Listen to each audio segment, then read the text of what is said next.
Magandang hapon, late upload nga pala to guys. 3 buwan na nga pala yung nakakaraan nung nabili ko yan. Kung mapapansin nyo, dun yan sa luma naming tinitiran. Katas nga yan guys ng overtime.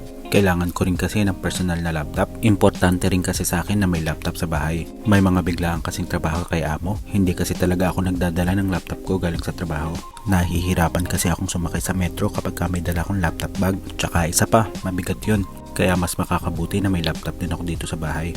Pag nagta-travel kasi yung amo ko minsan, bigla na lang siyang may hinihingi sa akin documents. Kaya mabuti na rin nga na may laptop ko dito sa bahay. Para kahit anong oras siya humingi sa akin ng mga documents na kailangan niya, maibibigay ko agad. Nabili ko nga pala yan guys sa Dumay Mall. Naka-promo kasi ang Apple Store dati, kaya bumili na ako. Hinamulan ko na nga i-set up guys. Nakailang reset nga pala ako guys ng password ko sa Apple ID ko. Yun kasi ang problema ko. Nakakalimutan ko lagi yung mga password ng mga email ko.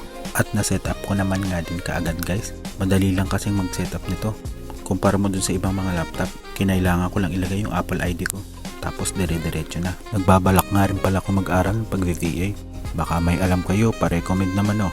Malay nyo baka pag natanggap ako, umuwi na ako ng Pilipinas at dyan na lang magtrabaho.